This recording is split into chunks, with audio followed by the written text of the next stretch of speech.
Hello नमस्कार दोस्तों, स्वागत करता हूं आपका हमारे YouTube channel UP board class में। दोस्तों आज की इस वीडियो में हम बात करेंगे हाई स्कूल मैथ हम पढ़ रहे हैं और एक्सरसाइज 1.2 को हम इस वीडियो में कवर करेंगे। ठीक है, और एनसीईआरटी का मैथ होगा दोस्तों। ये कंप्लीट मैथ हम इस पूरी वीडियो सीरीज में आपको पढ़ाएंगे। तो इस वीडियो में हम 1.2 को कवर करेंगे। इससे पहले हमने 1.1 एक्सरसाइज की 2 वीडियो बना रखी हैं, उनके लिंक मैं डिस्क्रिप्शन में भी डाल दूंगा, आप उनको देख सकते हैं। ठीक है, चलिए, तो मैं ये मानकर चल रहा हूँ आपके पास ये एनसीईआरटी की किताब होगी। तो 1.2 एक्सरसाइज का पहला क्वेश्चन यहाँ पर लिखा हुआ है, निम्नलिखित संख्याओं को अभाज्य गुणनखंडों के गुणनफल के रूप में व्यक्त कीजिए। ठीक है, इनके हमें अभाज्य गुणनखंड निकालने हैं। ठीक है जी, तो पहला क्वेश्चन में आपको मैंने पढ़कर सुना दिया है और ये दिख रहा होगा, मैं एक बार चेक कर लेता हूँ यहाँ पर वीडियो में। ठीक है, बिल्कुल सही है। ठीक है, तो 5 क्वेश्चन यहाँ पर दिए गए हैं टोटल। नंबर 1 है 140, नंबर 2 है 156, नंबर 3 है 3825 और नंबर 4 है 5005 और नंबर 5 है 7429। ठीक है, ये 5 क्वेश्चन यहाँ पर दिए गए हैं क्वेश्चन नंबर 1 में, और इसमें कहा गया है कि इनके अभाज्य गुणनखंड में करने हैं। ठीक है, तो चलिए 1 बाय 1 हम सभी क्वेश्चनों को देखेंगे, इनके सभी के अभाज्य गुणनखंड करेंगे। तो चलिए देखते हैं अभाज्य गुणनखंड कहते किसको हैं, इसको भी समझेंगे। तो देखिए, अभाज्य गुणनखंड यानी अभाज्य गुणनखंड का मतलब है, आप इनको ऐसे लिख लीजिए और इनके सिंपली गुणनखंड कर दीजिए। आपने 6ठी 7वीं 8वीं तीनों क्लासों में इनको पढ़ा होगा।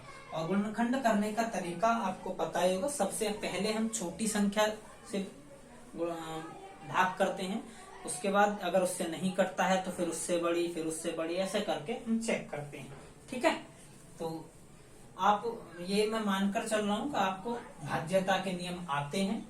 जैसे 2 से कब कटेगी संख्या, जब उसकी लास्ट डिजिट 0, 2, 4, 6, 8 इनमें से कोई होगी। ठीक है, तो इस तरीके के ये नियम आपको पता होंगे। तो सबसे पहले नहीं भी पता है, अगर नियम नहीं भी पता है तो भी कोई दिक्कत नहीं, आपको इसमें 2 से भाग लगाना, ऐसा समझ लीजिए। ठीक है, अगर हम 2 से भाग लगाएंगे तो 2 सत्ते 14 और 0 के उतार लेंगे 0। फिर से हम 2 से भाग लगाएंगे तो 2 तिया 6, यहाँ पर 1 बचेगा और आगे 0 है तो ये हो जाएगा 10। जब हम इसके आगे उसको लिखा मानेंगे तो 2 पंजे 10, 2 से भाग देने पर 70 में यही आएगा, आप चेक भी कर सकते हैं। उसके बाद में अभी देखो, अब ये 2 से तो कटेगा नहीं भाई, तो फिर किससे कटेगा? 3 से देखो कट रहा है क्या? नहीं कटेगा। तो अब 5 से कटेगा, ये 4 से भी नहीं कटेगा, 5 से। तो 5 सत्ते 35 और अब कटेगा ये 7 से, 7 एकम 7। जब तक काटना है जब तक यहाँ 1 ना आ जाए। ठीक है, तो अब हम इसके अभाज्य गुणनखंड लिखेंगे। ये जो गुणनखंड है 2 गुणा 2 गुणा 5 गुणा 7, ये इसके अभाज्य गुणनखंड हो गए। चाहे तो हम इनको ऐसे भी लिख सकते हैं कि 2 कितनी बार है? 2 बार, तो 2 की पावर 2 गुणा 5 कितनी बार? 1 बार, ऐसे ही रहने दो। 7 कितनी बार? 1 बार, ऐसे ही रहने दो।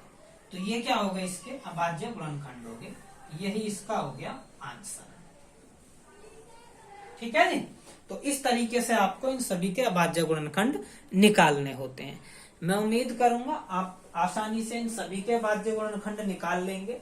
एक और बता देता हूं मैं, देखिए ये है 156, तो कैसे लिखेंगे? 2 से काटेंगे, 2 सत्ते 14, 1 बचेगा, 2 अट्ठे 16। फिर से 2 से काटेंगे, 2 तिया 6, फिर 1 बचेगा, 2 नीम 18।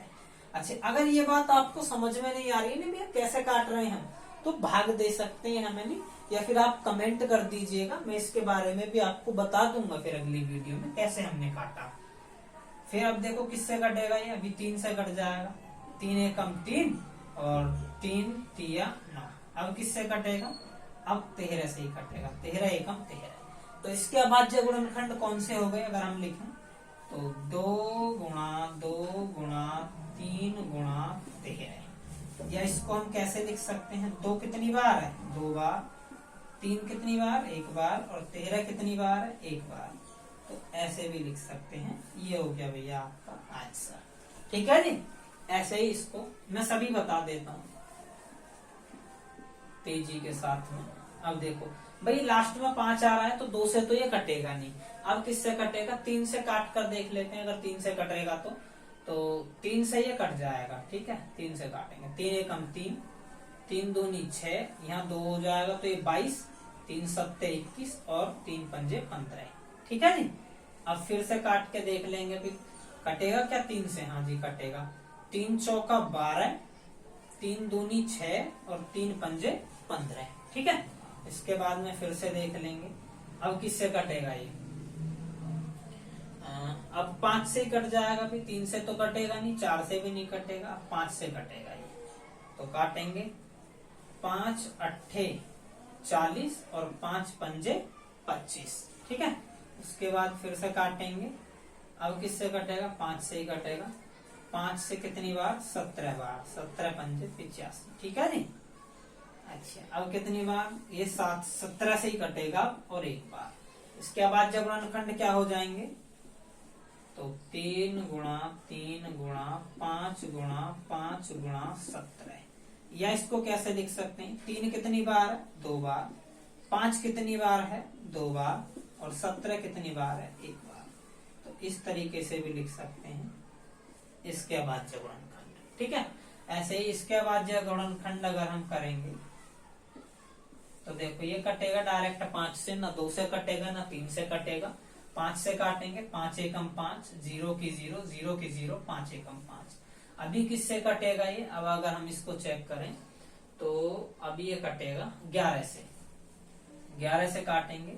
11 निम्मा 99 और 11 एकम 11। सॉरी इससे पहले ये 7 से कट जाएगा भाई। ठीक है। किससे कट जाएगा? 7 से। तो 7 से काट लीजिए। 7 एकम 7, 3 यहाँ पर हो जाएगा। 7 चौक 28 और 2 7 तिया 21। ठीक है। अब ये 11 से कट जाएगा। 11 एकम 11 और 11 तिया 33। अब ये 13 से कट जाएगा। 13 एकम 13। तो क्या गुणनखंड हुए? 5 7 गुणा 13 और सॉरी गुणा 11 गुणा 13। कैसे लिख सकते हैं भाई? इसको तो घात के रूप में लिख ही नहीं पाएंगे तो इसके गुणनखंड यही हो गए। ऐसे ही अब इसका अगर हम गुणनखंड करेंगे जो दिख तो रही है ना वीडियो में भाई क्लियर, बिल्कुल सही है। अब ऐसे ही हम इसके गुणनखंड अगर करेंगे तो इसके गुणनखंड कैसे करेंगे? इसको भी ऐसे लिखेंगे। देखेंगे किससे ये कट रहा है भाई। ये आपका 2 से भी नहीं कट रहा और 3 से भी नहीं कटेगा, 4 से भी नहीं कट रहा, 5 से भी नहीं कटेगा, 6 से कटेगा ही नहीं, 7 से कट सकता है क्या? हाँ 7 से भी नहीं कटेगा। ऐसे ऐसे भी हम इसको चेक कर रहे हैं। और 7 से भी नहीं कटेगा, 8 से भी नहीं कट रहा, 9 10 नहीं कटेगा, 11 से कट सकता है क्या? 11 से भी नहीं कटेगा। 12 13 से देखें, 13 छिंग 13 पंजे 65, 5 9 13 सत्ते 91 नहीं कटेगा 13 से। 14 15। अब ये 17 से कटेगा भाई। देखें 17 चौका 68, 6 बचेगा। फिर 17 तिया 51, अभी कितना बचा? 11 और 17 सत्ते 119। ठीक है बिल्कुल। अब ये किससे कटेगा? 17 के बाद अब ये पहले वालों से तो कटना ही नहीं है। अब ये 17 से आगे वाले से ही कटेगा अब ये। ठीक है भाई, क्योंकि पहले तो हम चेक ही कर चुके हैं। अब 18 से नहीं कटेगा। 19 से देख लेते हैं। 19 दूनी 38, 5 19 तिया 57। 19 से कट जाएगा। 19 दूनी 38 और ये 19 तिया 57। ठीक है, अब किससे कटेगा? अब ये 23 एकम 23। तो इसके अभाज्य गुणनखंड क्या हो जाएंगे? इसके हो जाएंगे जी 17 गुणा 19 गुणा 23। ये इसके अभाज्य गुणनखंड हो गए। ठीक है, तो ये क्वेश्चन नंबर 1 के हमने सारे क्वेश्चन सॉल्व कर लिए। अब हम जल्दी से इसको मिटाएंगे और क्वेश्चन नंबर 2 को देखेंगे। ठीक है, समझ आए होंगे। अगर समझ में आपको नहीं आए हैं तो आप कमेंट कर देना। जो भी क्वेश्चन आपको धैर्य पूर्वक समझ में नहीं आया है, आप उसको दोबारा समझना चाहते हैं, या तो दोबारा आप वीडियो देख लीजिएगा, और उसके बाद भी अगर आप नहीं समझ पाते हैं तो आप मुझे कमेंट कर दीजिएगा। मैं उसको बहुत ही आराम से एक अलग वीडियो में आपको समझा दूंगा। ठीक है, चलिए क्वेश्चन नंबर 2 हम देख लेते हैं, ताकि वीडियो लंबी ना हो, इसलिए मुझे ये थोड़ा तेजी से पढ़ानी पड़ रही है। अच्छा, तो दूसरा क्वेश्चन आपका क्या कह रहा है भाई, इसको जरा समझेंगे। क्वेश्चन नंबर 2, पूर्णांकों के निम्नलिखित युग्मों के HCF और LCM ज्ञात कीजिए तथा इसकी जांच कीजिए कि दो संख्याओं का गुणनफल बराबर HCF गुणा LCM है। यानी HCF और LCM निकालने हैं इनके, और फिर जांच भी करनी है। तो क्वेश्चन नंबर 1 है इसका एक, तो इसमें है 26 और 91। एक क्वेश्चन नंबर 2 है भाई, इसमें है 510 और 92। और एक क्वेश्चन नंबर 3 है भाई, इसमें है 336 और 54। ठीक है जी, ये 3 क्वेश्चन है। HCF भी निकालना है, LCM भी निकालना है, और इनकी जांच भी करनी है। अभी मैंने आपको अभाज्य गुणनखंड करने सिखाए हैं, तो अभाज्य गुणनखंड विधि से ही हम इनके HCF और LCM निकालेंगे बहुत आसान तरीके से। ठीक है, तो सबसे पहले क्या करेंगे, हम इनके अभाज्य गुणनखंड करेंगे। तो देखो, अगर हम 26 का अभाज्य गुणनखंड करेंगे तो क्या आएगा, जरा देखेंगे। 2 से करेंगे तो 2 एकम 2, 2 तिया 6, और अब ये 13 से ही कटेगा, 13 एकम 13। तो अभाज्य गुणनखंड इसके क्या आए, 2 गुणा 13। ऐसे ही हम 91 के भी अभाज्य गुणनखंड निकालेंगे, तो किससे कट जाएगा, ये 7 से, 7 एकम 7, 7 तिया 21, और अब किससे कटेगा, ये 13 से, 13 एकम 13। तो इसके अभाज्य गुणनखंड क्या आए हैं, ये इसके अलग है, इसके अलग है। इसके आए हैं आपके 7 गुणा 13। ठीक है जी, तो भाई ये इसके अभाज्य गुणनखंड आए हैं और ये इसके अभाज्य गुणनखंड आए हैं। बिल्कुल वीडियो क्लियर है, कोई दिक्कत नहीं। तो गुणनखंड तो हमने कर लिए। तो गुणनखंड करने के बाद अब हम क्या निकालेंगे, पहले निकालेंगे HCF। HCF क्या होता है मैं आपको बता दूं। HCF वो संख्या होती है जो दोनों गुणनखंडों में आपको दिख जाए। ठीक है, दोनों गुणनखंडों में दिख जाए आपको।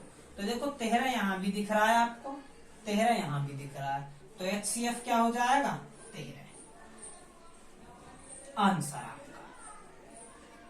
ठीक है, अच्छा अब हम अगर LCM की बात करें, LCM क्या हो जाएगा, तो देखो जो HCF है यानी जो दोनों में कॉमन है वो तो आप लिख ही लो, साथ में जो कॉमन नहीं है वो भी लिख लो, यानी 2, यानी जो बचा हुआ है वो भी लिख लो, और ये क्या है 7। अब अगर हम इसकी गुणा करेंगे तो 7 दूनी 14, चाहे ऐसा कर लो चाहे ऐसा कर लो, 13 दूनी 26 गुणा 7, और 26 सत्ते मेरे विचार से 182 होते हैं। ठीक है, तो LCM क्या आ गया, 182। ये इसका आंसर हो गया। ठीक है भाई, तो हमने इसका HCF भी निकाल लिया, हमने इसका LCM भी निकाल लिया। अब हम करेंगे इसके उत्तर की जांच। उत्तर की जांच कैसे करते हैं इसको भी समझ लेते हैं। तो उत्तर की जांच करते हैं भाई, हम जानते हैं, ये लाइन आप लिखेंगे नीचे, हम जानते हैं कि, क्या क्या जानते हैं हम, कि प्रथम संख्या गुणा दूसरी संख्या बराबर HCF गुणा LCM। ठीक है, हम जानते हैं कि, ये लाइन आपको अपनी कॉपी में लिखनी है, प्रथम संख्या गुणा दूसरी संख्या बराबर HCF गुणा LCM। भाई साफ नहीं दिख रहा हो तो इसको थोड़ा मैंने बोल दिया है, आप समझ लेना। ठीक है, अच्छा चलो, अब ये लिखने के बाद इसको हम एज इट यहाँ पर वैल्यू को रख देंगे। देखो यहाँ करके दिखा देता हूँ, फिर इसको मिटा देंगे।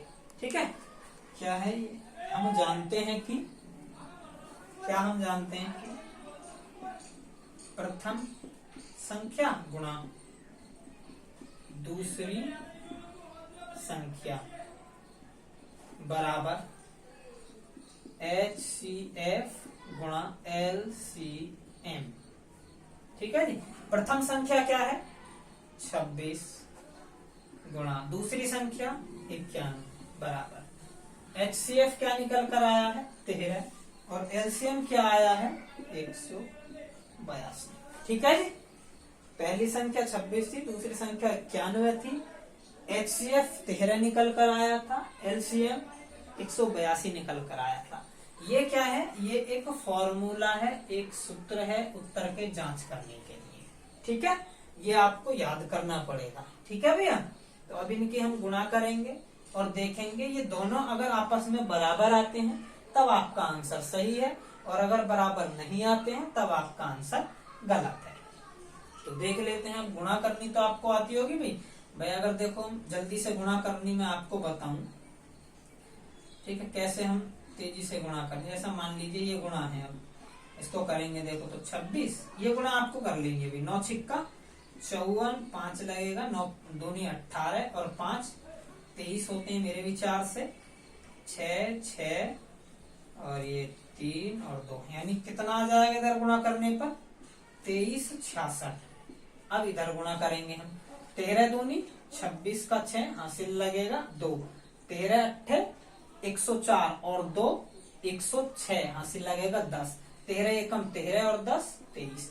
देखो यहाँ भी 23 66 आया, यहाँ भी 23 66 आया, इसका मतलब आपका उत्तर क्या है सही है। तो अब हम आगे क्या लिखेंगे, उत्तर की जांच करने पर, ये लाइन आपको लिखनी है, उत्तर की जांच करने पर हमने पाया कि लेफ्ट हैंड साइड बराबर राइट हैंड साइड, ऐसे लिख लीजिए आप, चाहे आप ये लिख लीजिए कि उत्तर की जांच करने पर, बस इतना ही छोड़ दीजिए आप, उत्तर की जांच सही है, ऐसे कर दीजिए।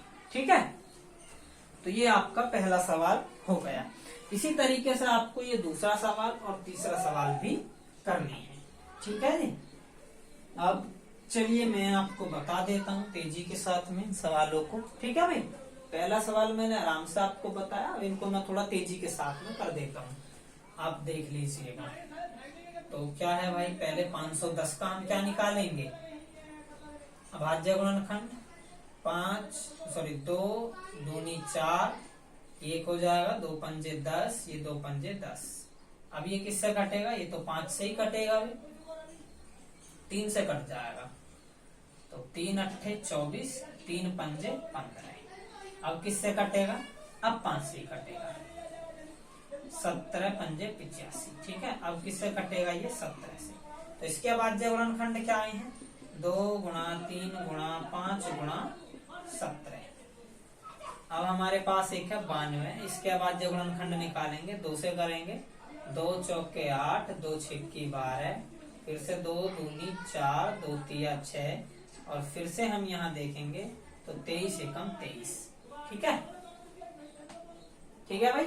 अच्छा, अब हम इसमें देखेंगे भैया, इसमें कौन सी, इसके गुणनखंड अगर हम निकालें तो क्या निकलेंगे, 2 गुणा 23। अच्छा, जब ऐसी सिचुएशन आ जाए कि दो गुणनखंड एक से हो तो हम इनको देखो ऐसे लिख सकते हैं। मैंने पहले भी आपको बताया था कि दो कितनी बार है, 2 बार, और 23 का 23। ठीक है, अब हम निकालते हैं यहाँ पर HCF। HCF कैसे निकालेंगे भाई, तो जो इनमें कॉमन होगा वो निकाल लेंगे। तो भाई ना तो 23, अब 2 कॉमन है, ये रहा भाई यहाँ पर 2 और ये रहा यहाँ पर 2। लेकिन दिक्कत एक आई कि यहाँ पर जो 2 है इसकी पावर 2 है और यहाँ पर जो 2 है इसकी पावर 1 है। तो अब इनमें से कौन सा लें, पावर 2 वाला लें या पावर 1 वाला लें। तो HCF में हम न्यूनतम पावर लेते हैं, कम पावर वाला। तो कम किसकी है, इस 2 की है भाई कम, तो ठीक है। तो HCF निकालने के लिए इस 2 को लेंगे और तो कुछ है ही नहीं बस, तो ये 2 इसका हो जाएगा HCF। अगर अब इसका हम LCM निकालेंगे तो LCM में मैंने क्या बताया था आपको, जो HCF है वो तो ले ही लो भाई, ठीक है, HCF तो ले ही लो, तो ये ले लिया। बाकी बचा कुछ भी हमें लेना पड़ेगा, या दूसरे शब्दों में हम समझें LCM लेने के लिए तो पावर वो लेनी है जो हाईएस्ट हो, बड़ी पावर।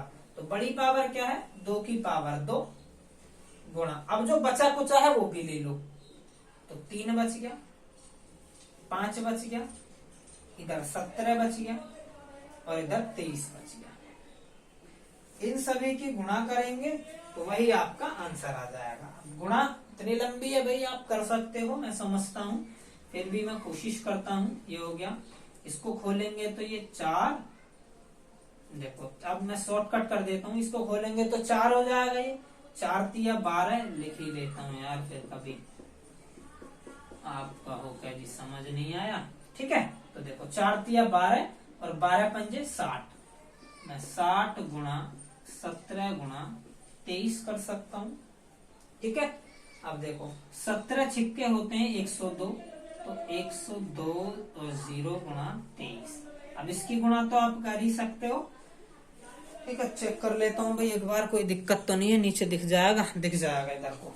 ठीक है, तो 23 की गुणा करूंगा मैं 0 बार, 23 0 0, 23 दूनी 46 का 6 आ जाएगा, हासिल लगेगा 4, 23 0 0, 4 को भी लिख देंगे और 23 एकम 23, तो ये क्या हो जाएगा आपका LCM। ठीक है भाई, अब उत्तर की जांच करने के लिए आप क्या करेंगे, फिर वही जो मैंने पहली क्वेश्चन में आपको बताया, तो उत्तर की जांच आप ऐसे करके आराम से कर लेंगे, मुझे उम्मीद है कोई दिक्कत नहीं होगी। ठीक है, चलिए अब ऐसे ही हम इसको निकालते हैं। उत्तर की जांच कर लेना भाई जरूर इस क्वेश्चन की।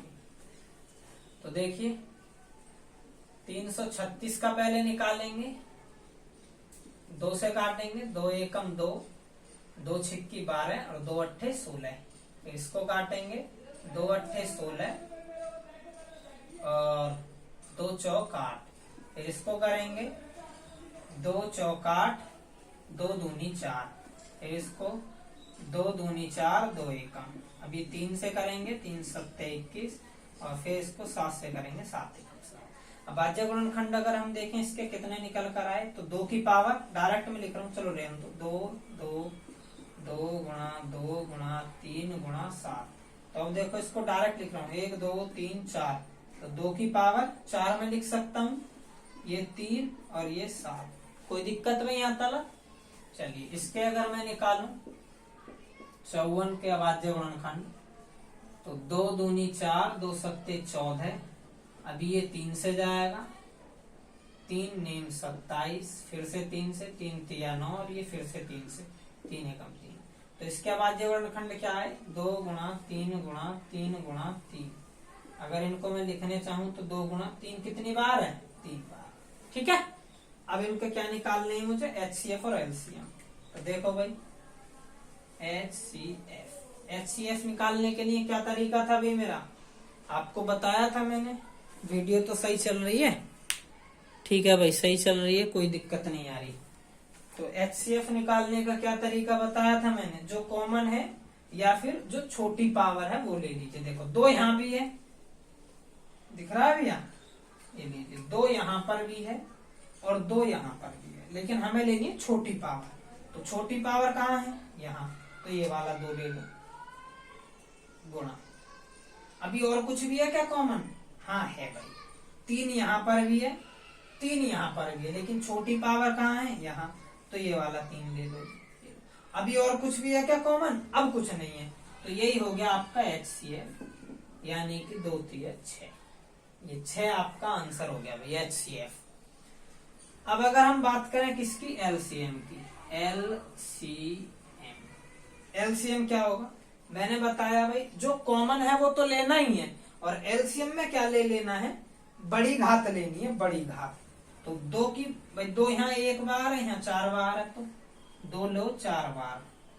3 यहाँ 1 बार है, यहाँ 3 बार है, तो 3 लो 3 बार, ज्यादा बार। और जो बचा कुचा है वो भी लिख लेते हैं। यहाँ तो कुछ बचा ही नहीं, यहाँ बचा है, क्या बचा है? 7। इसको भी लिख लो। अब इसको सॉल्व कर लेंगे। 2 को जब हम 4 बार सॉल्व करेंगे तो 2 दूनी 4, 4 दूनी 8, और 8 दूनी आ जाएगा 16 गुणा। 3 को जब हम 3 बार सॉल्व कर रहे होंगे, 3 तिया 9, 3 और 9 तिया हो जाएगा 27 गुणा 7। ठीक है भाई, तो इसका अब आप इसकी आप गुणा कर लीजिएगा, ये आपका हो जाएगा आंसर। जैसे गुणा भी हम करें तो 16 सत्ते कितना आ जाएगा?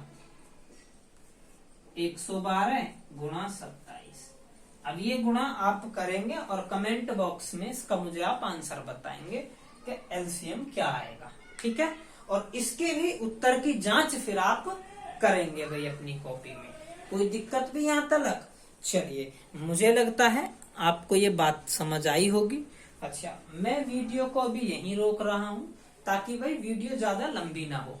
बाकी के जो आपके क्वेश्चन बचे हैं वो पार्ट 2 बनाएंगे हम इसी चैप्टर का, उसमें आप देख लीजिएगा। ठीक है, धन्यवाद दोस्तों।